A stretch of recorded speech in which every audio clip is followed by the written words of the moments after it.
Bonjour à toutes et à tous et bienvenue pour ce nouveau webinaire Second Souffle. Je suis très heureux de vous retrouver comme chaque vendredi. Second Souffle, la mission première de Second Souffle, c'est l'accompagnement des entrepreneurs en difficulté dès les premiers signaux d'alerte. Cet accompagnement avec nos pairs entrepreneurs est gratuit, sans limite de temps et sans critères de sélection. Indépendants, micro-entreprises, TPE, on ne veut laisser aucun entrepreneur en difficulté sur le bord de la route. Et puis notre deuxième mission, c'est la prévention et l'information avec nos journées 24 heures pour rebondir, nos formations et nos webinaires. Après plus de 11 ans d'existence, nous sommes présents dans 34 villes en métropole et en outre-mer et nous sommes reconnus d'intérêt général.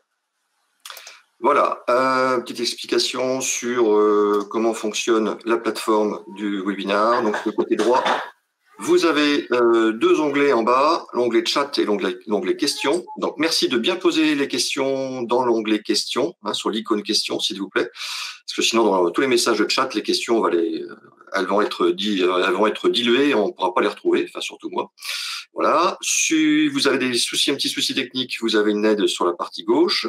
Et puis également, si vous voulez mettre en plein écran pour mieux voir, vous avez un icône en bas au milieu et vous avez également un icône pour réagir que je ne peux plus vous mettre. Et bien c'est dommage. C'est dommage. Bon, donc le sujet d'aujourd'hui, c'est un instant coach avec mon amie Audrey. Bonjour Audrey. Bonjour William, bonjour à tous. Très contente d'être là ce matin. Et oui, de bon matin, car Audrey est au Québec. D'ailleurs, on le voit un petit peu, si je mets... voilà. J'ai fait exprès de mettre un petit bout de fenêtre. Voilà, on voit qu'il neige. Voilà. Avec de la neige, etc. Et donc, il fait moins 20 degrés, et donc Audrey fait tout ça à l'extérieur, évidemment. Et oui, c'est ça le courage. Et oui, donc il est 8h du matin. Il est 8h du matin au Québec, 14h ici en France. Donc merci Audrey de nous accueillir chez toi, au Québec. Et donc, pour réchauffer un petit peu tout ça, tu vas nous parler. Donc, je l'ai coupé d'ailleurs, c'est dommage. Comment surmonter ses peurs pour passer à l'action? Exactement, parce que qui n'a jamais reculé le moment de faire ses factures, par exemple, ou son ménage, ou à moins d'être vraiment passionné, mais bon, pour la majorité d'entre nous, je pense que c'est le cas. Donc voilà, donc c'est ça aujourd'hui on va parler, mais peut-être plus rapproché au niveau des entrepreneurs. Donc plutôt pourquoi finalement on fait toujours retarder des choses et puis finalement on reste dans l'inaction. Donc voilà, c'est de ça que je vous propose de parler aujourd'hui. Donc c'est la ouais, c'est un mot qu'on aime bien utiliser parce que ça fait savant, puis c'est la procrastination. Procrastination. Pour information qui vient du latin, procrastinus. C'est bien, le latin, il faut toujours mettre us à la fin, puis ça marche. Et donc, ça veut dire ça veut dire devant, et puis procrastinus, demain. Enfin, en tout cas, c'est donc le fait de retarder les choses et de remettre à demain. Remettre à demain, voilà. Exactement. Bien. Peut-être juste petite introduction. Je voulais juste faire un petit point finalement parce que donc on va parler surtout rattaché au milieu professionnel et en fait de se rendre compte qu'il y a certains métiers où en fait on est plus amené à procrastiner que d'autres. Par exemple, je pense à des infirmières, elles peuvent pas tant procrastiner que ça. Alors que par exemple quand on est travailleur autonome, on n'a pas vraiment de patron qui est là sur notre tête. Et en plus, il faut qu'on fasse beaucoup de tâches différentes. Donc, il y en a pour lesquelles on est assez bon, puis il y en a d'autres c'est plus nos points faibles, on pourrait dire. Donc, c'est peut-être plus facile de procrastiner. Et également, de juste faire une petite aparté sur le fait qu'il y a parfois, des fois, pour la même tâche, on va la procrastiner, puis des fois, non. Alors, pourquoi ? Pourquoi des fois on procrastine, des fois on ne procrastine pas? Voilà, donc c'est un peu des questions que j'aimerais qu'on réponde tout au long de ce webinaire. Moi, quand je rentre de boîte à 8h du matin, je procrastine beaucoup. Plus, même si c'est la même tâche que la veille. Mais... Bizarrement. Donc voilà, donc qu'est-ce que je fais? Vas-y. Je fais mon diaporama, ok. Alors, hop.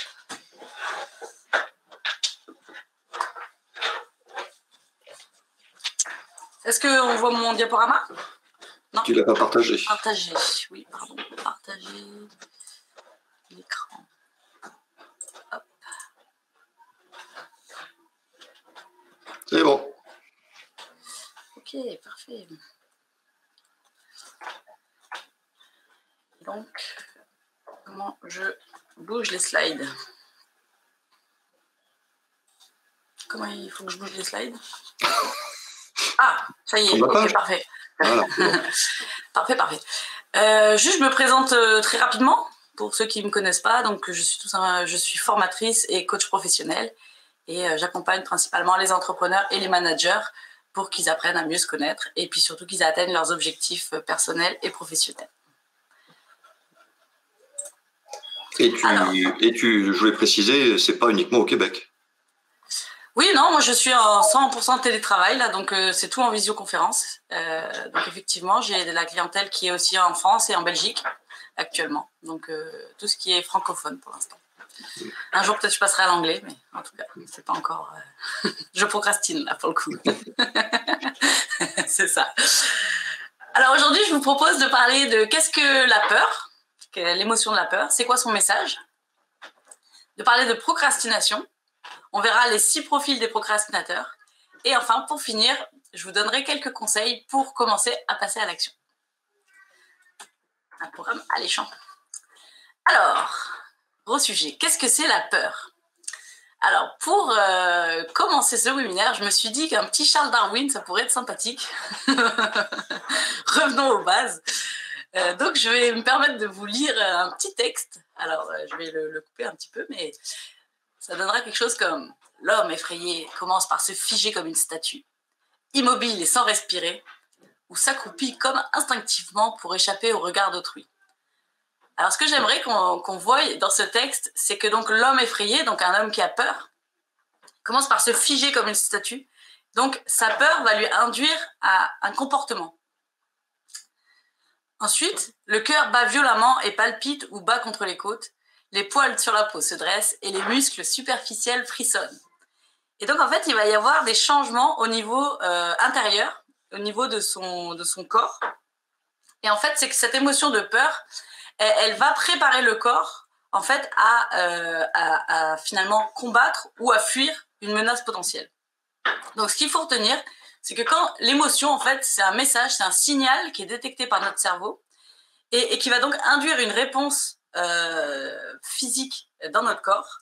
Donc le cœur bat violemment, donc on va faire pulser le cœur, on va avoir les yeux qui vont s'écarquiller, on va avoir les muscles qui se tendent et donc ça va nous permettre de combattre ou de fuir. Et donc d'avoir un comportement qui va être adapté face à la menace. Donc c'est bien de se rappeler que les émotions nous amènent toujours des messages et le message que nous donne l'émotion de la peur, c'est elle prépare à un danger. C'est un appel à la plus grande prudence. Donc finalement, c'est fait pour nous protéger là. Hein. Le cerveau n'est pas fait pour notre bonheur, le cerveau est fait pour notre survie. Donc il va toujours faire en sorte que nos comportements soient le plus adaptés à la survie. Et là, je vous ai mis une foule. C'est pour en fait préciser le fait que la peur, c'est aussi quelque chose qui est qui s'apprend en fait. On peut être conditionné à la peur. On peut, par exemple, donc l'image de cette foule. C'est pour imager le fait qu'avant, quand on était dans une foule comme ça, pour la plupart d'entre nous, à moins d'avoir une phobie sociale, une anxiété sociale, mais pour la plupart d'entre nous, c'était même plaisant. Aujourd'hui, avec la pandémie et tout ce qui s'est passé, il y a de grandes chances pour que je vous mette au milieu de la foule et puis que vous viviez un moment d'anxiété parce que les 2 mètres de distanciation ne seront pas respectés. Donc voilà, donc on a été conditionnés finalement avec la même situation à avoir peur. Voilà, donc ça peut donc s'apprendre. C'est à travers notre vécu, nos expériences, nos traumatismes, etc.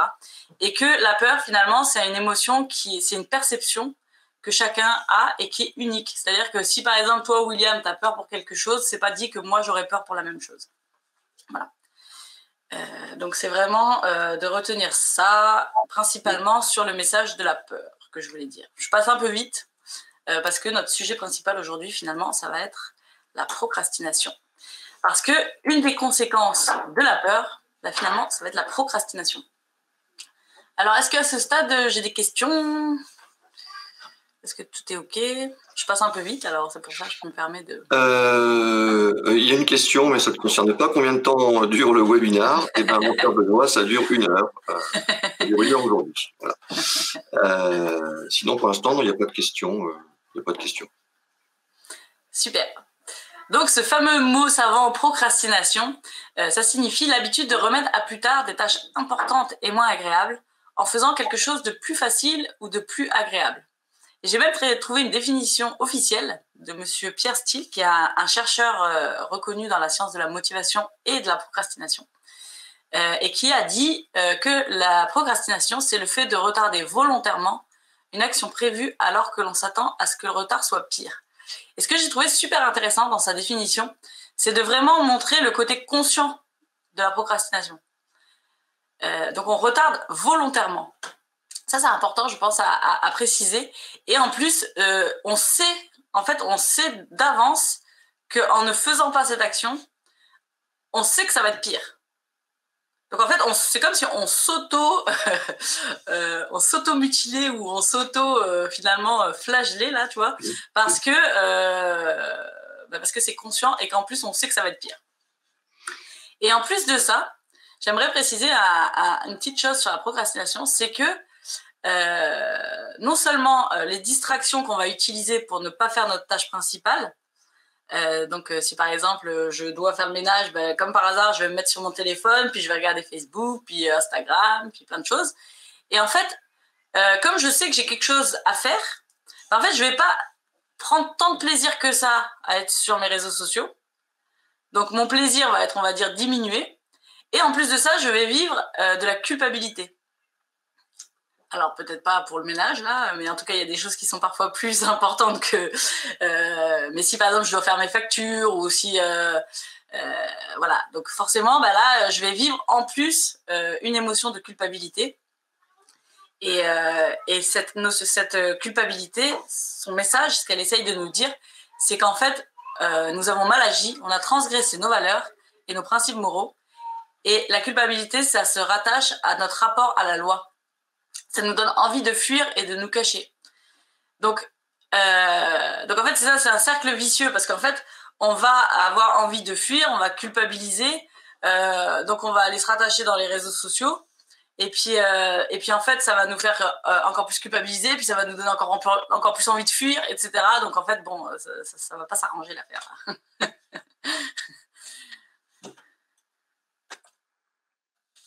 Ce qu'il faut retenir, c'est que quand même la procrastination, malgré tout ce qui est dit juste avant, on dirait comme ça que c'est un tableau qui montre que le côté négatif de la procrastination. Mais il faut quand même se rappeler que c'est quelque chose qui est naturel et que finalement, si c'est là, c'est que c'est aussi utile pour quelque chose. Donc, se rappeler que c'est aussi là certainement pour nous protéger.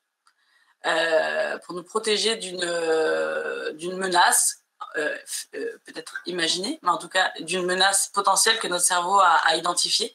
Donc se rappeler que quand même c'est là aussi pour quelque chose pour nous, c'est pas pour rien, et que voilà, donc c'est dans nos gènes. En fait je bug parce qu'en fait effectivement ce que je suis en train de dire n'est pas forcément rattaché à la phrase de monsieur Steele. Mais c'est donc que ce que j'aimerais amener ici, c'est que donc c'est naturel, et aussi c'est pas que négatif, c'est aussi positif, dans le sens où parfois aussi ça peut nous procurer de la créativité, énormément de créativité. Donc des fois procrastiner c'est bon, dans le sens où par exemple un artiste, s'il se mettait à agir tout de suite, finalement peut-être qu'il serait moins créatif que s'il avait un peu laissé le temps, qu'il avait fait reposer. Et qui s'était finalement éparpillé sur d'autres sujets, puis qui lui avait permis de tirer à chaque fois en s'éparpillant des idées, etc. Donc effectivement, moi je crois fortement que la procrastination, ça peut être très bon dans certains cas, mais évidemment, c'est comme tout, il y a du pour et du contre. Dis-moi Audrey, quand on dit souvent bonjour les enfants. Oui, conciliation vie de famille, vie professionnelle, c'est ça le télétravail. Quand on dit souvent tiens, j'ai un truc à faire au boulot, mais j'ai pas envie de le faire. Est-ce que le j'ai pas envie de le faire, c'est de la j'arrive pas à le dire, voilà, Est-ce que le j'ai pas envie de le faire et la procrastination, j'ai envie de te dire, après, de ne pas avoir envie de le faire, c'est une chose, mais est-ce que si tu le fais pas, effectivement, c'est si tu... En fait, la procrastination, ce sera si tu te mets à faire autre chose à la place. C'est ça, surtout. Parce que moi, ça m'arrive de... Je sais que j'ai quelque chose à faire, j'ai pas envie de la faire au boulot, ou autre chose, hein, pas forcément professionnel, et donc je le fais pas. Mais pendant qu'effectivement, comme tu disais tout à l'heure, on est sur son smartphone à faire autre chose, etc., ben moi, ça me permet de réfléchir comment je vais faire cette tâche que je n'aime pas faire pour la faire plus rapidement ou plus simplement. Et dès que j'ai trouvé la solution, ben, je vais me mettre à la faire. Ok, bah ça c'est une bonne piste déjà pour de conseils pour quand on vit effectivement la procrastination. J'aime bien. Donc effectivement de utiliser finalement ta distraction, mais pour te divertir, mais quand même continuer à réfléchir à quand même avancer sur tes projets. Ok. Oui, effectivement. Et donc du coup, c'est juste te dire que Monsieur Steele a dit cette phrase que j'ai trouvée super intéressante, qui dit que donc la procrastination c'est quelque chose qui est dans nos gènes, mais avec toutes les distractions qu'on a aujourd'hui disponibles dans notre monde digitalisé, mettre les choses de côté n'a jamais été aussi simple. Et effectivement, je suis tout à fait d'accord avec ça. On est à un clic de se faire distraire. Et en plus, Facebook, avec sa technique de fil d'actualité qui ne s'arrête jamais, on peut vraiment se distraire à l'infini. Donc, effectivement, je trouve que... je ne sais pas si on procrastine plus qu'avant. Ça, je ne saurais pas dire. Mais je pense... Je pense pas comme toi. Je la pensais pas de cette façon-là, la phrase de Steele. D'accord, tu l'aurais compris comment? Eh ben moi, je comprenais que grâce au monde digitalisé, on peut se faire des to-do list. On a ses rendez-vous et sur son ordinateur, il y a paf, tiens, j'ai ça à faire, j'ai un rendez-vous, etc. Mais sur ce petit pop-up qui apparaît à l'écran, il y a toujours un bouton me le rappeler dans 5 minutes, me le rappeler dans 10 minutes, me le rappeler dans un jour. Et là, tu as juste à cliquer. Toi, je le comprends dans ce sens-là, moi. Ok. Pourquoi pas, effectivement, mais je pense que l'idée est la même, c'est dans l'idée de dire que finalement, on est à un clic de pouvoir retarder la chose qu'on a à faire et que c'est devenu effectivement très, très facile d'être distrait, quoi, finalement. Et donc, une petite slide, ça c'est pour un petit peu plus le fun, là, c'est de dire que la procrastination, ça a un coût. Dans nos sociétés, c'est qu'en fait, on perdrait en moyenne 55 jours par année à procrastiner, soit environ 218 minutes par jour à faire finalement des distractions au lieu de faire ce qu'on devrait vraiment faire. Et au travail, ils ont même calculé spécifiquement au travail, et donc il y aurait entre 43 et 120 minutes par jour qui seraient passées à procrastiner au travail. Alors ça, il ne faut pas que les patrons voient ce chiffre. C'est énorme. Ça semble énorme, effectivement, ouais. En fait, j'ai mis entre 43 et 120 minutes. J'ai vu une étude qui disait 43, une étude qui disait 120. Alors, je me suis dit, bon, on va prendre le ratio entre les deux. Mais effectivement, ça semble beaucoup. Après, par procrastination... C'est une étude américaine. Tu vois, c'est donc Prevalence of Procrastination, mon accent anglais. Harriot et Ferrari. Bon, je ne saurais pas te dire si c'est américain ou pas, mais en tout cas... Donc, effectivement, ça ferait presque 2 heures. Ça semble beaucoup. Il faut voir après ce qu'ils entendent par procrastination.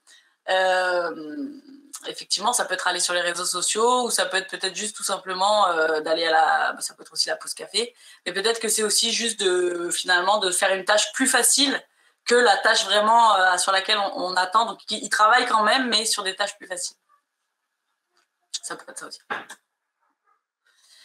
Et alors ça, c'est ma slide préférée de tout le webinaire. Donc, j'espère que vous allez être attentifs sur celle-là parce que je suis vraiment heureuse de vous la partager. Parce que je trouve ça fantastique, ces personnes qui arrivent à traduire des équations mathématiques de choses qui sont intangibles. Et je suis fascinée par ces gens-là. Donc, du coup, avec beaucoup de plaisir, je vous montre cette formule mathématique sur la motivation, qui dit donc que la motivation est égale à E fois V sur 1 plus I fois D. Et évidemment, je vais quand même l'expliquer un petit peu parce que je ne sais pas si on est tous des grands mathématiciens. En tout cas, ce qu'il faut retenir dans cette idée, et je trouve que c'est vraiment intéressant, c'est que donc la motivation, elle est égale au numérateur l'espérance fois la valeur. Alors, l'espérance, c'est la probabilité que vous... est-ce que vous vous attendez à réussir cette action que vous allez mener? Okay, donc, c'est rattaché à la confiance en vous, à l'estime de vous.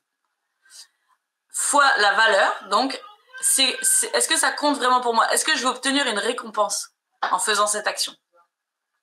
Alors, on ne parle pas de récompense financière forcément, là, ça peut être la fierté, ça peut être en tout cas une récompense perçue qui serait bonne pour nous.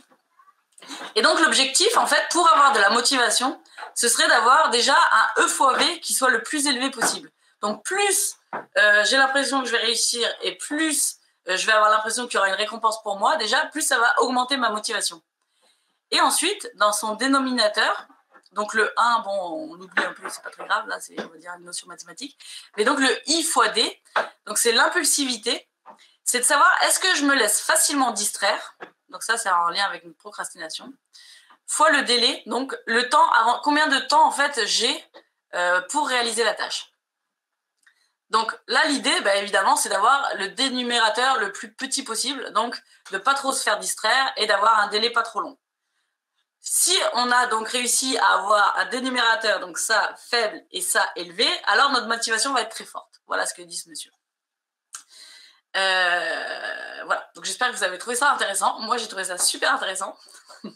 Donc pour faire la formule, on peut se dire, bah voilà, sur une échelle de 0 à 10, quelle est votre probabilité de réussir? Ça vous donne un chiffre.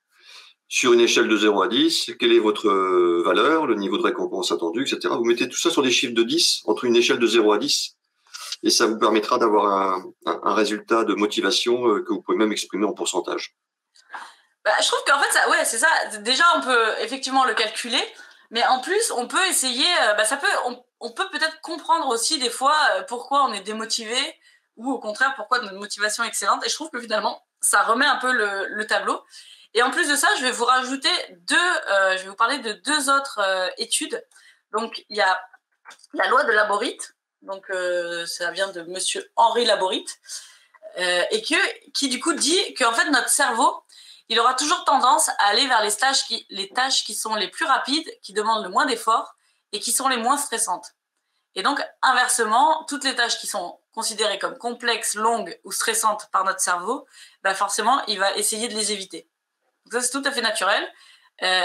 Donc, on a toujours tendance à commencer par ce qui va vite avant ce qui prend du temps. Donc, ça revient un peu à notre équation où, en fait, finalement, ça va jouer sur notre motivation, parce qu'en fait, si notre cerveau, déjà, de fait, il voit la tâche, la perception de la tâche, elle va être longue, complexe et stressante, bah, peut-être que notre espérance, la probabilité de réussir, peut-être qu'elle va être affectée, par exemple. Et ensuite, la deuxième loi qui est intéressante, c'est la loi de Parkinson, ou la loi de dilatation du temps. Et en fait, cette loi, elle dit que, en fait, pour un délai court, par exemple, sur le premier schéma, la tâche 1, en fait, on va mettre toute l'énergie dont on dispose pour réaliser la tâche dans le délai imparti. Mais si, par exemple, pour la même tâche, on a un délai beaucoup plus long, ce qui est intéressant, c'est qu'en fait, on va toujours utiliser le temps complet pour réaliser la tâche. Tout le temps qu'on a. Audrey? Oui. Est-ce que tu peux expliquer sur l'équation l'impulsivité? C'est Élodie qui nous demande ça.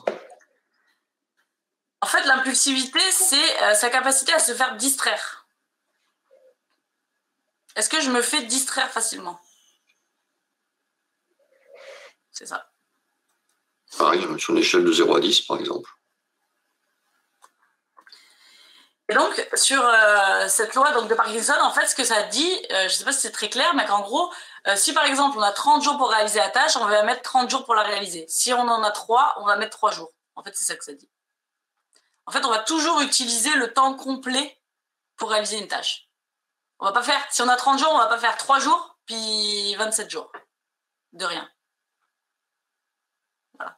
Ça, c'est naturel, on va dire. Alors après, évidemment, j'ai l'air catégorique comme ça, ça dépend des situations et des contextes, évidemment, mais c'est quand même une constante, on pourrait dire, qui a été identifiée. Donc, plus vous disposez de temps pour réaliser une tâche, plus vous aurez tendance à utiliser complètement ce temps. Donc, ça revient à notre équation qui disait donc que sur le délai. Donc, plus votre délai est long, bah, finalement, plus vous allez l'utiliser. Donc, l'idée, pour avoir le maximum de motivation, c'est aussi dans l'idée de réduire le délai. Puisque de toute façon, on va l'utiliser complètement le temps imparti.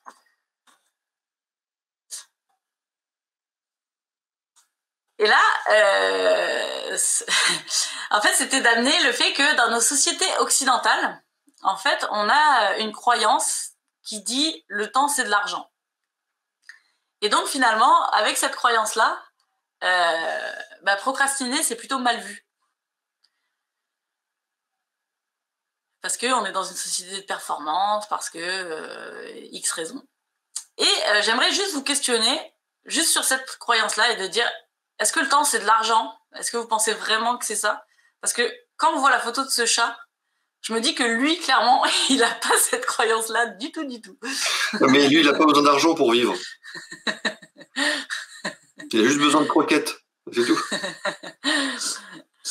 Donc voilà, c'était juste une piste de réflexion. Mais en fait, c'est aussi de dire bah, qu'effectivement, ça nous fait encore plus culpabiliser quand on procrastine, puisque bah, forcément, c'est mal vu. Donc, vas-y, repose ta question. Est-ce que pour vous, messieurs, dames, le temps, c'est vraiment de l'argent? C'est ça, hein? Ouais, j'aimerais juste voilà, vous questionner sur cette question. Alors, Stéphanie nous dit, non, je crois que le temps, c'est juste du temps. Voilà. Ok, parfait. Mais c'est quand même une croyance qui, je sais pas d'où elle vient, mais effectivement, je l'ai entendue dans ma famille plein de fois. Enfin, je veux dire, je pense que c'est vraiment quand même ancré. Oui. Il y a Aline qui nous dit non, parce que c'est une croyance. Séverine qui nous dit, ça dépend peut-être dans quelle activité on est à chaque moment. Ah, Sandrine qui nous dit non, profitons de chaque instant. Suzy nous dit que le temps et l'argent ne sont pas toujours liés. C'est ce que nous a toujours répété, bah oui. Alors, Stéphanie nous dit, je pense que cette croyance est moins vraie de nos jours où on essaye de faire les choses de façon la plus efficace possible pour profiter du temps qu'il reste ensuite. En tout cas, c'est sûr qu'on sait que le temps, il nous est compté aussi. Ça peut être aussi une autre croyance, c'est le temps est compté. Et que finalement, c'est une ressource précieuse et que si on la gaspille à faire des choses qui sont pas forcément, on va dire, utiles, bah, quelque part, ça nous fait culpabiliser. Alors, il y a une très bonne remarque de Mathieu. L'argent n'achètera jamais le temps. Donc, c'est faux. Mais c'est bien de temps en temps de se poser des questions sur ces dictons comme ça qu'on nous a transmis et de voir finalement qu'est-ce qui nous amène parce que est-ce que c'est vrai finalement? Voilà, c'est ça que j'essaye un peu de... Bon, il y a plein de messages. Hein. Alors. Est-ce que tu veux qu'on continue à les lire ou est-ce que je continue? Oui, parce qu'on a plus de journée. Quand l'action prend du temps, bah oui. Il y a Anne qui dit si l'argent achète le temps. Travailler plus pour gagner plus. C'était peut-être plus vrai autrefois lorsqu'il s'agissait de travaux plus manuels. Oui, c'est vrai. Et du temps sans argent, on en fait quoi? Eh oui. Du temps sans argent, qu'est-ce qu'on en fait? Oui. C'est plutôt l'inverse qui aurait à moi marqué. Ouais. Virginie répond un petit peu à Mathieu. Alors Mathieu nous disait l'argent n'achètera jamais le temps, donc c'est faux. Et Virginie qui nous dit oui, mais l'argent permet d'acheter le temps des autres. Donc voilà Mathieu, tu vois cette affaire.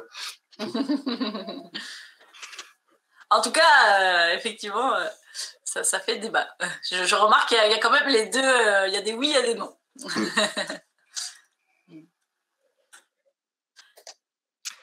Alors, 6 profils de procrastinateurs. Donc ça, c'est Madame Linda Sapadine qui a identifié donc 6 profils de procrastinateurs. Donc, l'idée vraiment là, c'est de juste passer rapidement dessus pour voir un peu les stratégies que chacun met en place. Peut-être William, tu pourras me dire lequel est le tien. Quel Dalton es-tu? Moi, je suis plus le 1 ou le 2, moi. Ok. Ben, je vais les expliquer rapidement là, et puis voilà, c'est pour voir si vous vous reconnaissez dedans. Non, j'aurais peut-être dû répondre après que tu expliques. Oui, normalement tu répondais après, mais bon, écoute, si peut-être que ça va confirmer effectivement ce que. Donc le premier profil, c'est, on va dire, le plus connu, c'est pour ça qu'on le met en 1, c'est celui qui est le perfectionniste, qui est la personne qui va toujours faire qui va essayer d'aller chercher le maximum de détails, de rendre la chose parfaite, et qui finalement n'aboutit jamais, puisque c'est jamais assez parfait. Donc soit elle n'aboutit jamais ce qu'elle commence, soit elle ne commence pas du tout, parce qu'en fait elle attend que ce soit parfait pour commencer. Donc du coup, c'est une façon de repousser les échéances, de se retrancher derrière la perfection. Donc ensuite, on a le rêveur. Donc lui, c'est une personne qui va prendre beaucoup de plaisir à imaginer.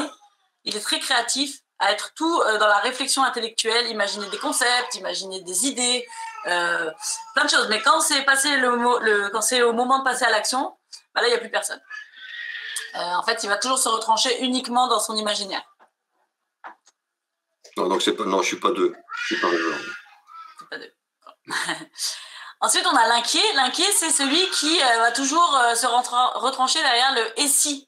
Et si jamais ça fonctionne pas, et si j'échoue, et si, je sais pas moi, et si la pandémie, quelque chose, et si. Et en fait, du coup, avec toute son anxiété, finalement, ça va faire en sorte qu'il va jamais passer à l'action, parce qu'il va toujours avoir trop d'incertitudes, trop de peurs qui vont lui faire, du coup, repousser les tâches. Ensuite, on a le numéro 4 qui, je pense, alors ça c'est un avis très personnel, qui est très français, je le dis moins fort là, mais qui est donc le créateur de crise. Et celui-là, en fait, c'est celui qui va toujours attendre d'être dans l'urgence pour agir. Donc, en fait, je dis très français parce que je me rappelle dans mes études, quand j'étais en Erasmus, il y avait les Allemands, les Polonais, les Français. Mais les Français, c'était toujours ceux qui faisaient à la dernière minute. Les Allemands, ils avaient déjà fait il y a 2 semaines en avance, etc. Mais dans le français, ils attendaient la veille pour réaliser les dossiers, etc. Donc c'est ça. Ça, c'est le créateur de crise. Et il attend ce choc d'adrénaline là pour se mettre dans l'action. Ensuite, il y a le provocateur. Alors celui-là, c'est un peu spécial. C'est en fait quelqu'un qui va se rebeller contre l'autorité. Donc là, je pense plutôt à, par exemple, un employé avec son patron. Et en fait, quand, par exemple, son patron va lui donner une tâche à faire, il va dire « Ah ben non, moi, de toute façon… » C'est quelqu'un qui, finalement, a la valeur liberté, je pense, assez forte, et qui va dire « Moi, de toute façon, on ne me dit pas ce que j'ai à faire, je sais ce que j'ai à faire. » Et puis qui, du coup, va pas faire la tâche, finalement, par rébellion, quelque part. Voilà. Mais au bout d'un moment, il va finir par la faire parce qu'il n'aura pas le choix. Ce qui est un peu français aussi, non? Ah, peut-être, effectivement. Après, je n'ose pas trop non plus médire sur le français. Alors là, je te laisse la main. Il y a Stéphanie qui dit quand on cumule plusieurs profils, on est mal barré.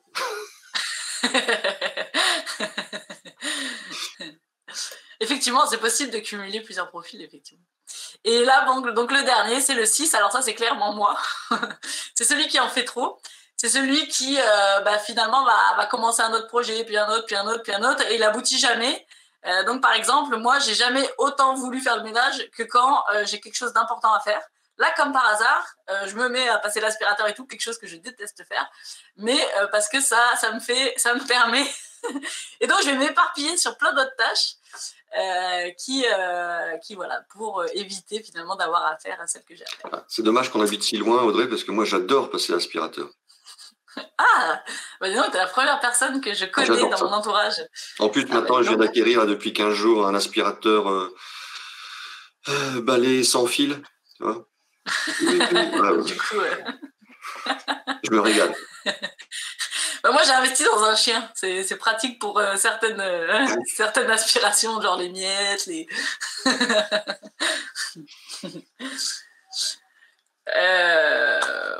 Voilà, donc ça c'était pour les profils de procrastinateurs. Si vous avez des questions, pas de problème. Et puis sinon, on va passer à la partie, le cœur de ce webinaire, qui vont être les conseils pour commencer à arrêter de procrastiner.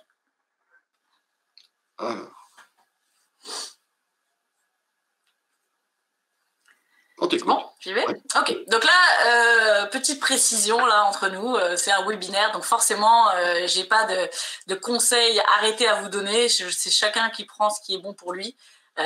Évidemment, on résoudra rien avec un webinaire, là, c'est du cas par cas. Mais en tout cas, c'est pour vous donner des pistes, des idées à prendre avec légèreté en fonction de vous et de votre situation. Alors la première chose, donc la première chose que j'ai à vraiment vous conseiller si vous vivez de la procrastination, c'est de faire toujours une prise de conscience, d'analyser votre situation en prenant le temps de vous poser ces quelques questions. Donc, est-ce que déjà votre procrastination, c'est plutôt un blocage passager ou est-ce que c'est une tendance durable? Déjà, avec ça va vous donner déjà une bonne idée de ce qui se passe. Ensuite, c'est quoi le type de tâches sur lesquelles j'ai tendance à procrastiner? Qu'est-ce que ça m'empêche de faire? Qu'est-ce que ça m'empêche de devenir? Qu'est-ce qui me bloque finalement? Et aussi, je voulais rajouter cette question, c'est dans quel état est ma santé mentale actuelle? Parce que si vous pouvez vous dire vous procrastinez et puis le vivre très mal par exemple et culpabiliser, mais si aujourd'hui vous êtes dans un, je sais pas moi, votre situation actuelle c'est vous êtes dans un burn-out ou dans une dépression ou quelque chose qui finalement viendrait affecter votre santé mentale, ce que j'ai envie de vous dire c'est que ça c'est tout à fait normal de procrastiner dans cette situation-là. Donc c'est pas la peine, il faut d'abord travailler aussi la situation, le contexte avant d'aller chercher à travailler la procrastination évidemment. Donc voilà, donc ça c'est juste pour faire un point sur votre situation et de poser les bases.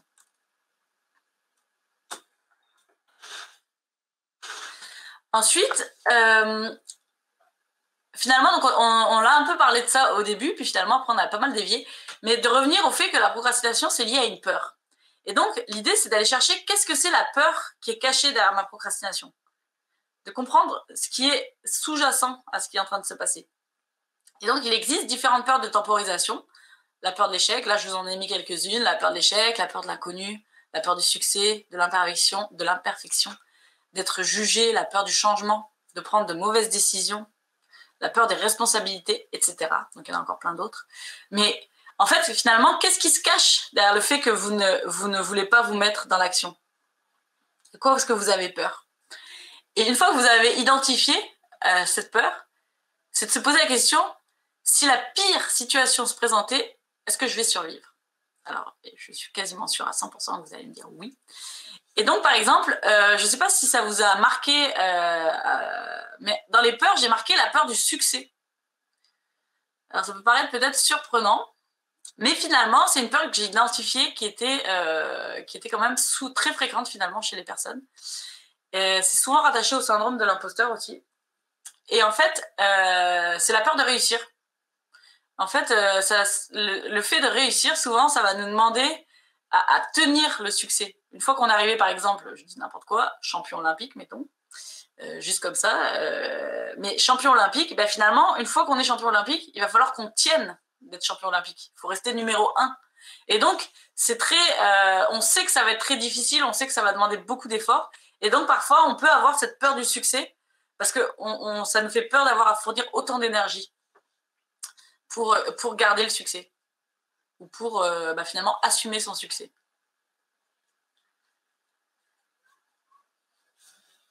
Est-ce que c'est bon? Oui, vas-y. Notre piste, ça peut être d'évaluer les conséquences de son inaction. Donc, si vous faites encore de la résistance, peut-être que vous pouvez vous poser ces questions-là et essayer d'aller voir qu'est-ce qui se passerait si je n'agis pas pour une tâche qui est importante pour moi. Par exemple, vous avez très à cœur d'écrire un livre depuis toujours, mais vous ne le faites pas, par exemple. Et de se poser la question, qu'est-ce qui arrivera dans 6 mois, dans 1 an, dans 3 ans, dans 10 ans, si je fais rien maintenant? Et de voir comment est-ce qu'on se sent face à cette incursion dans le futur. Peut-être qu'on va se dire, c'est dommage, je vais avoir des regrets, je vais être passé à côté de quelque chose qui est important pour moi. Voilà. Et que quand on évalue les coûts de ne pas prendre action face à nos peurs, ça permet d'y voir forcément plus clair. Et de se rappeler que finalement, notre futur, il se bâtit avec ce qu'on fait au présent et qu'il y a toujours des conséquences à ne pas prendre action. Et donc, ça me fait venir à cette slide qui est ma deuxième préférée, qui est « Notre vie est façonnée par les décisions que nous prenons et par celles que nous ne prenons pas ». On a tendance à oublier que finalement, les décisions qu'on ne prend pas, elles affectent aussi forcément notre futur. Donc quand je décide de ne pas écrire mon livre, parce que finalement c'est une décision consciente, parce que je me distrais, parce que j'ai toujours des choses plus importantes à faire,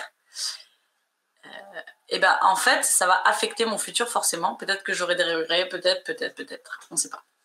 Ça c'est à vous après de l'identifier.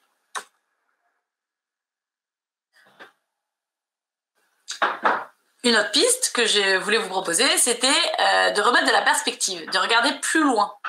En fait, quand on a quelque chose à faire, par exemple, je me rappelle d'une personne qui devait faire un plan d'affaires, et puis, bon, entre une expression basique, là, qui est ça lui casser les bonbons, voilà, de faire son plan d'affaires. Du coup, c'est d'aller chercher finalement plus loin. C'est de ne pas s'arrêter à la tâche elle-même, en fait, d'aller voir pourquoi est-ce qu'on fait ce plan d'affaires. On fait ce plan d'affaires parce qu'on veut créer une entreprise qui propose des immeubles locatifs, mettons, parce qu'on veut proposer un service social, etc., mettons, et avoir de l'impact, et donner du sens, etc. Donc, en fait, le plan d'affaires, c'est juste une étape. Et finalement, si on arrive à lister 10 raisons pour lesquelles on a décidé d'aller dans cette direction, donc ça, c'est vraiment, je vous invite, si vous procrastinez sur des choses importantes, de vraiment donner 10 raisons pour lesquelles vous avez besoin de réaliser cette tâche. En fait, ça va vous donner vraiment une motivation supplémentaire pour vous dire, bah oui, ça, c'est juste une étape, c'est un outil qui va me permettre finalement d'atteindre mes objectifs, mes rêves. Donc, de ne pas s'arrêter à la tâche elle-même, mais d'aller voir vraiment plus loin. Et est-ce que, Olivier demande, est-ce que les raisons peuvent être également les récompenses ? Je pense que oui, c'est vraiment rattaché aux récompenses. Là, par exemple, le plan d'affaires, c'est le fait de monter son entreprise, mais finalement, c'est une récompense parce que si on arrive à monter son entreprise, on va vivre de la fierté, on va vivre de l'accomplissement, on va vivre de la joie, certainement, parce que c'est quelque chose qu'on a à cœur et qui est important pour nous. Donc, effectivement, oui, pour moi, c'est 10 raisons, c'est aussi lié aux récompenses, oui, tout à fait. Bon, est-ce que tu peux revenir sur la slide précédente ? C'est Suzy qui demandait ça. Alors, est-ce que c'était celle-ci, Suzy, ou celle-là? Je ne sais pas. Elle dit que les explications sont rapides. Il y aura le replay, Suzy. Ne vous inquiétez pas, il y a le replay. Et ouais, ça c'est peut-être aussi ma tendance à être dans l'action. C'est que parfois. Alors oui, celle-ci. Voilà. Bon. Est-ce que vous avez besoin d'explications, Suzy, ou on vous laisse lire? Et sinon, il y aura le replay. Hein. Bon. Allez. Alors ça, je me suis permis de faire un peu une slide différente de ce qu'on a l'habitude de voir et de vous proposer pour uniquement les profils créateurs de crise. Donc, pour rappel, les créateurs de crise, c'est ceux qui aiment être dans l'urgence, qui aiment vivre les sentiments d'urgence. Et bien vous, je voulais vous proposer, quand vous êtes en train de procrastiner, je veux vous pousser à créer encore plus d'urgence. C'est-à-dire que vous, au lieu d'avoir une deadline de 1 semaine, je vous propose de la mettre à 2 jours. Voilà. Comme ça, en fait, de raccourcir vos échéances butoirs et aussi quand vous avez vraiment quelque chose d'important pour vous et que vous n'arrivez pas à vous mettre dans l'action, raccourcissez votre deadline et puis parlez aux gens autour de vous que vous allez vous engager à le faire. Comme ça, vous allez être obligé, comme une pression, en fait, ça va vous mettre une pression sociale, une pression interne. Donc, bon, c'est une suggestion, là, évidemment. Mais je pense que ça pourrait être une bonne solution pour ces profils-là.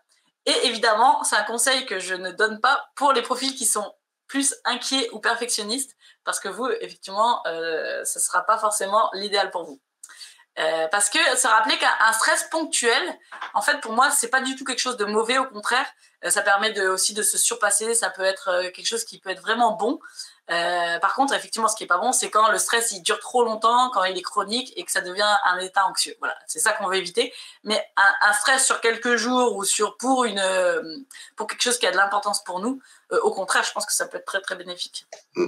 Ça, c'est comme les gens qui sont toujours en retard et qui règlent leur montre 1 heure avant, ou leur montre ou leur radio réveil qui a toujours 10 minutes de retard, d'avance, de retard, justement pour être à l'heure. C'est des techniques, voilà. En fait, ça, c'est quand on se connaît bien et qu'on sait comment on fonctionne, bah, du coup, on peut se permettre de faire des choses comme ça. En tout cas, ça, c'est à prendre avec légèreté, là, comme je l'ai dit, hein, évidemment, c'est des suggestions, là, c'est des idées. Ensuite, bah, c'est que quand on a un objectif important à faire, comme par exemple, moi, j'avais pris l'exemple du livre parce que justement, je me suis mis en tête d'écrire un livre de management, bon, en tout cas. Mais évidemment, bah, comme tous, là, je procrastine parce que j'ai plein d'autres choses super importantes à faire, mais pourtant, c'est important pour moi parce que je sais que j'ai envie de le faire. Et donc, c'est au lieu de voir le livre dans son intégralité, eh ben, essayer de le segmenter. En fait, là, par exemple, au lieu de me dire il faut que j'écrive mon livre, bah, ce serait plutôt il faut que j'écrive mon plan. Voilà, déjà, ça peut être déjà une segmentation. Ce sera déjà peut-être plus facile et moins. Mon cerveau ne va pas se dire ouh là là, c'est trop complexe, c'est trop long, c'est trop stressant. Donc, effectivement, de me dire juste, par exemple, pour la semaine prochaine, je dois établir mon plan. Je dois faire juste mon introduction. Je dois juste faire voilà, un paragraphe, mettons, etc. Et surtout, ne pas oublier qu'à chaque fois que, par exemple, j'ai atteint mon sous-objectif, on pourrait dire, donc mon plan, et ben finalement, de me récompenser. Alors, je ne vais pas m'offrir un cadeau, mais au moins de prendre conscience et de me dire, waouh, je l'ai fait, j'ai accompli ce que j'avais, je fais un pas pour quelque chose qui est important pour moi. Et juste d'en prendre conscience. Et si on fait ça régulièrement en sous-segmentant notre objectif, ben, je pense qu'on peut atteindre de grandes choses.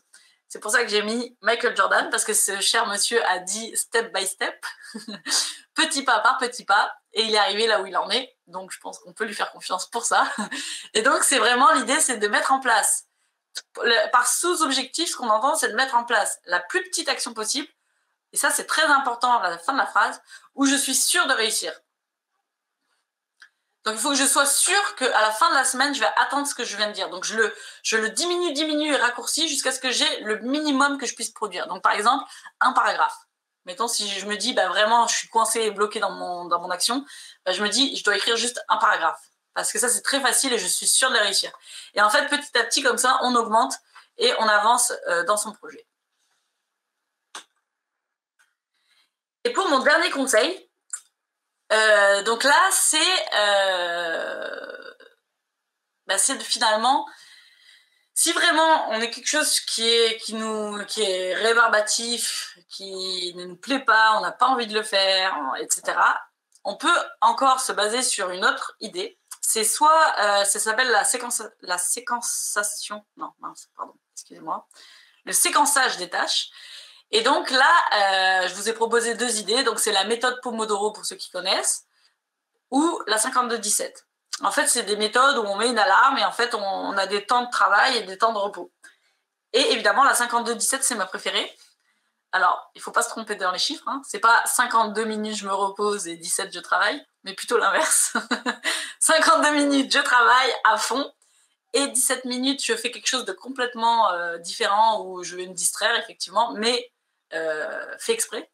Je me distrais de manière exprès. Et en fait, ce que j'aime beaucoup avec cette méthode, c'est qu'en fait, 52 minutes, ça passe super vite. C'est même presque trop court. Et en fait, en faisant ça, en fait, on va arriver sur les 17 minutes, et puis là, on va se dire, ah, mais j'ai plus besoin de travailler, waouh! Et ça va même être perturbant, parce qu'on va se dire, bah non, j'avais envie de continuer un peu, là, bon. Et voilà. Mais c'est important de vraiment se baser sur les 52 et les 17, et c'est comme ça qu'on est, d'après l'auteur de cette méthode, le plus efficace. Donc, il a mené des études, là, pour voir le chiffre parfait, et ce serait celui-là. En 17 minutes, tu as bien le temps de passer l'aspirateur. Hein. Ouais, hein. Ouais.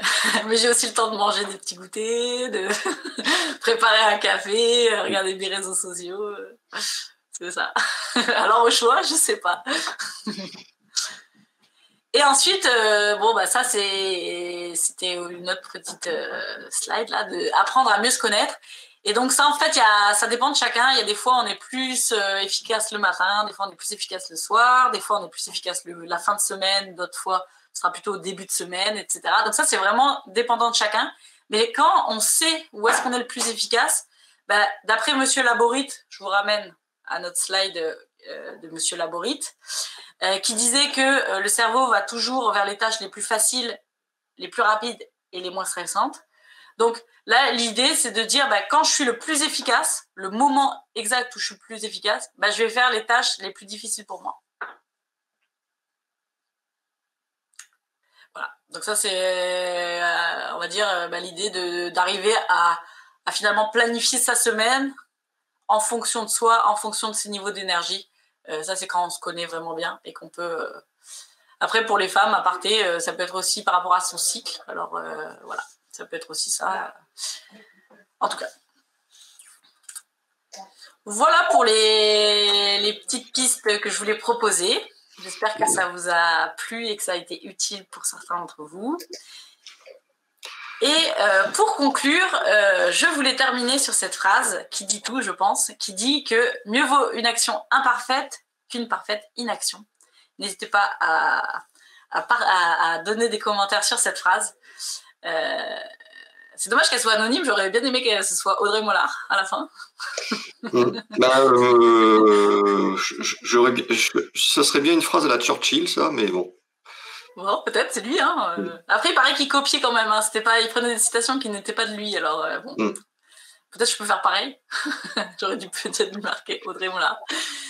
Et après, de conclure aussi sur, finalement, est-ce qu'il vaut mieux vivre de ses envies ou est-ce qu'il vaut mieux vivre en fonction de ses peurs? Donc après ça, c'est sûr que c'est encore une grande question un peu philosophique.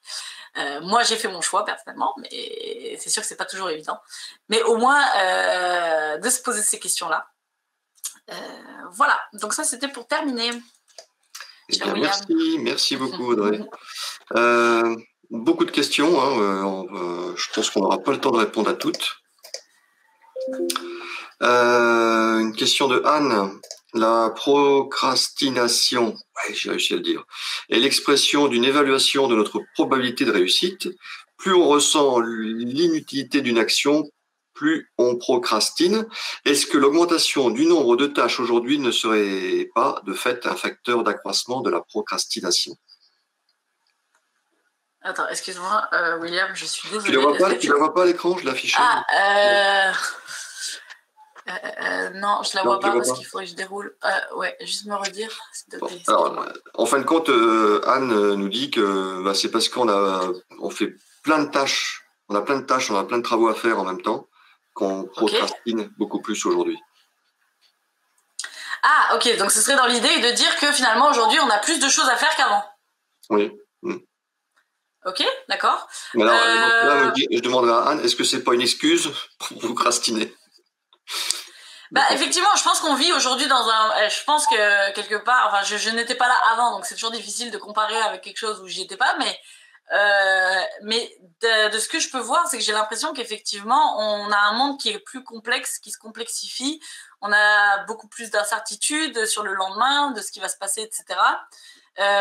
Internet, ça a fait du bon, mais ça a fait aussi des choses... ça fait que du coup, on passe beaucoup de temps maintenant à des choses que peut-être sans Internet, on ne faisait pas. Donc, effectivement, je pense qu'aujourd'hui, on a beaucoup plus de tâches. Je pense qu'effectivement, c'est vrai. Et donc, la question, c'est quoi? Excuse. Et donc, est-ce que ce serait lié au fait qu'on a plus de tâches? Ah, ok. Oui, après, la question, je me pose en écoutant ça, c'est qu'effectivement, peut-être qu'on a plus de tâches, mais est-ce que toutes ces tâches sont importantes? C'est peut-être ça qu'il faut peut-être se demander. Est-ce qu'on n'aurait pas des tâches qu'on réalise qui finalement, on pense qu'elles sont importantes, mais finalement, on pourrait très bien s'en passer? Prioriser. Ouais.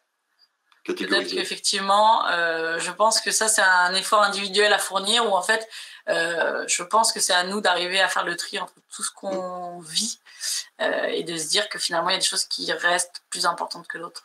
Oui. Tiens, je ne sais pas si tu vas pouvoir répondre, mais Elena, qui doit être certainement en cours de démarrer son activité. Pour ceux qui sont en train de démarrer son activité, comment surmonter nos peurs face à la situation actuelle? Je parle de la guerre en Europe et les conséquences pour l'économie. Alors, moi j'ai monté mon entreprise en pleine pandémie, donc même question là, c'était comme pareil, qu'est-ce que je fais, monter mon entreprise, pas monter mon entreprise, etc. Ok, Là, je vais parler d'un point de vue personnel, donc à prendre ou à ne pas prendre. Mais moi, je pars toujours du principe que faites ce qui est important pour vous. En fait, si pour vous, c'est très important et vous pensez que ce que vous voulez mettre en place, ça va vous permettre de gagner en fierté, en accomplissement, en plaisir, etc. Effectivement, vous prenez des risques.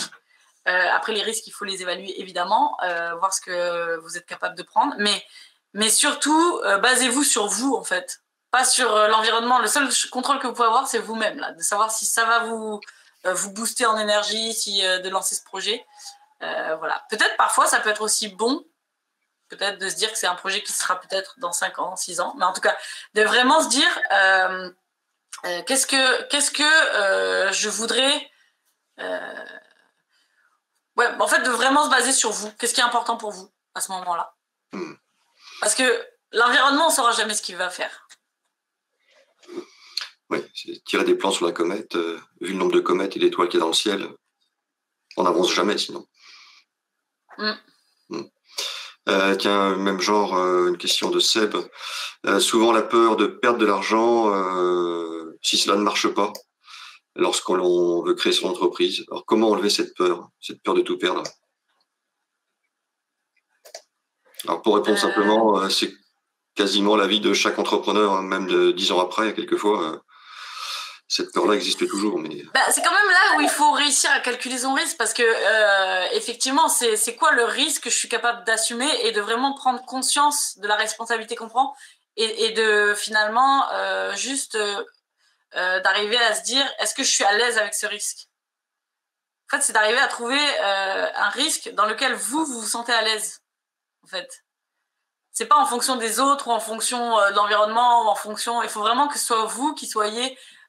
Si vous sentez que ce risque-là, il n'est pas bon pour vous, bah, vous ne le faites pas. Moi, je le verrais plus comme ça, là. Moi, je ramènerais toujours à nous, en fait.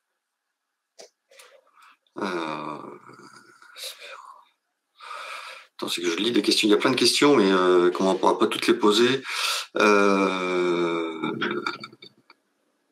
Tiens, une question, Christine, la méthode Pomodoro, c'est quoi? Alors, la méthode Pomodoro, sur Internet, on la tape, il y a tout le détail. Mais moi, c'est quelque chose que je ne pratique pas, donc je ne sais pas exactement. Mais c'est comme des temps, donc c'est 25 minutes, je crois, c'est 25 minutes. Puis ensuite, il y a 5 minutes de travail intense. On met une alarme, comme 5 minutes de repos. Puis en fait, il y a tout un séquençage comme ça de temps de travail, temps de repos. Les minutes, je ne les sais pas exactement. Mais c'est ça en fait l'idée et en fait du coup on va séquencer en fait son temps de travail. C'est ça l'idée. Après moi les alarmes ça me stresse alors j'aime pas trop avoir une alarme qui c'est pour ça, c'est chacun qui... Une question de Bruno. J'ai un super job, je m'y épanouis, mais j'ai envie de tout plaquer pour faire un tour du monde en 1 an et découvrir autre chose.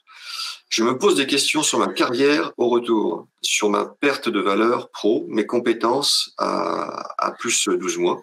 Avez-vous quelques astuces pour m'aider à avancer?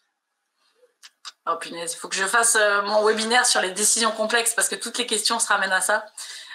Comment prendre une décision complexe? Parce qu'une décision complexe, c'est ce qu'on entend par avantages, inconvénients qui sont finalement, il y a autant d'avantages que d'inconvénients.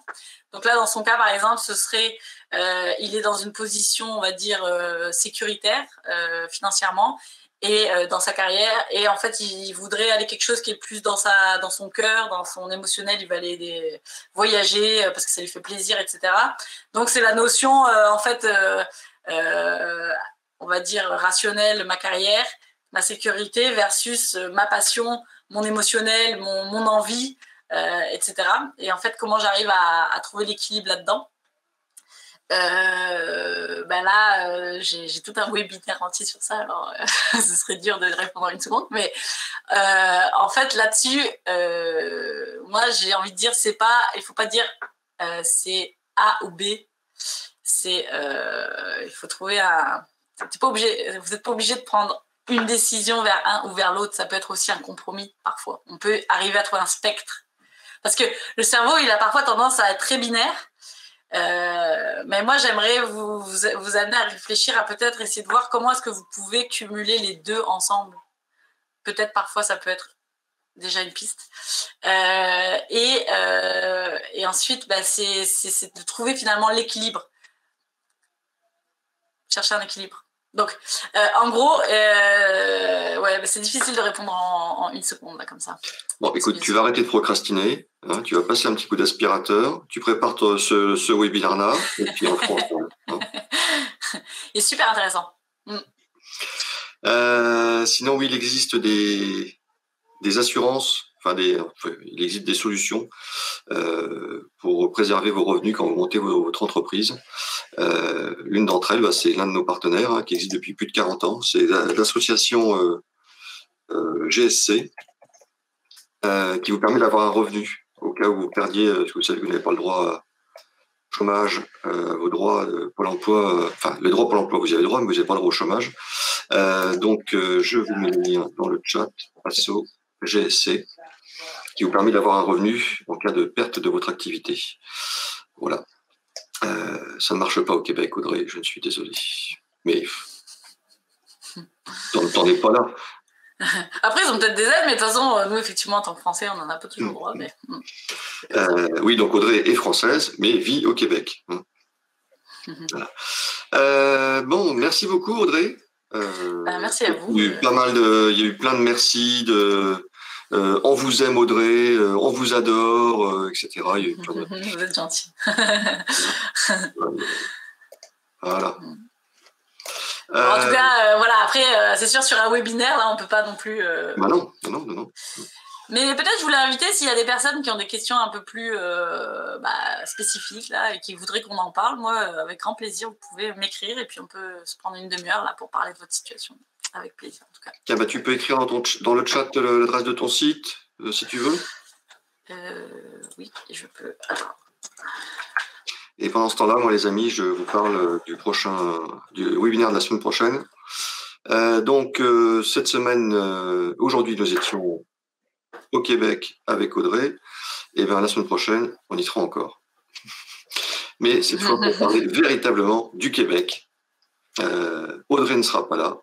Voilà. Je me suis posé la question ça fait près d'un an que je me pose la question si on faisait un webinaire pour dire mais voilà, peut-être que vous avez envie de tout plaquer. Certains veulent tout plaquer pour changer de ville, quitter Paris, quitter les grandes métropoles, s'installer à la campagne. Mais pourquoi ne pas aller plus loin? Et puis comme moi j'adore le Québec, je me suis dit pourquoi ne pas aller entreprendre ou aller vivre au Québec. Donc on verra ça la semaine prochaine. Ça ne sera pas avec Audrey. On fera ça avec une autre entrepreneure française qui a quitté Paris, je crois que c'est en 2015. Donc ça fait 7 ans. C'est 7 ans qu'elle vit et qu'elle a son entreprise au Québec. Et surtout, l'invité qui vous dira tout, c'est Brigitte, qui est consultante certifiée pour l'immigration au Canada et l'immigration au Québec. Qui vous donnera plein d'astuces et surtout comment faire pour pouvoir venir s'installer au Québec ou au Canada. Et quelquefois même, apparemment, c'est même plus facile d'aller immigrer dans une autre province au Canada autre que le Québec et ensuite de faire une demande pour immigrer dans la belle province. Voilà. Et puis, je suis très fier de cette belle photo qui est complètement libre de droit, puisque c'est moi qui l'ai prise, moi-même. Voilà. Donc, c'est la semaine prochaine. Et puis, la semaine suivante, on va retourner en France. Et là, on va retourner avec nos amis des URSAF de l'Aquitaine, de l'URSAF de l'Aquitaine. Et pour vous dire aussi... que l'URSSAF aide les créateurs d'entreprises. Puisqu'il y a plein de détails à savoir, votre statut juridique, votre régime fiscal, pour avoir droit à votre protection sociale, si votre société est imposée sur le revenu, si vous voulez être imposé sur le revenu ou impôt sur la société, si vous voulez être non salarié ou assimilé salarié. Voilà, on verra tout ça avec nos amis de l'URSSAF. Ça, c'est dans 15 jours. Voilà. Mais la semaine prochaine, on reste au Québec. Et donc, évidemment, à la fin de ce webinaire, vous serez automatiquement renvoyé sur la page d'accueil de Second Souffle où le site a un petit peu de mal, il est un petit peu lent, je ne sais pas pourquoi, depuis 2-3 jours, peut-être une attaque d'un pays. Je n'ai pas osé le dire. Donc, soyez patients, il est plus long que d'habitude, pour moi c'est long en tout cas. Donc vous verrez ces deux images, ces deux affiches pour les 2 prochains webinaires, il n'y a plus qu'à cliquer dessus pour s'inscrire ou avoir plus d'informations sur le sujet que nous allons traiter. Voilà, un grand merci à Audrey. Merci beaucoup. J'espère qu'on te reverra très bientôt. Contente d'être là. J'espère qu'on te reverra bientôt. On a un webinaire à faire sur les décisions complexes. Voilà, ouais. Et puis évidemment, tout le monde attend une photo de toi avec un aspirateur entre les mains. Ouais. Je procrastine.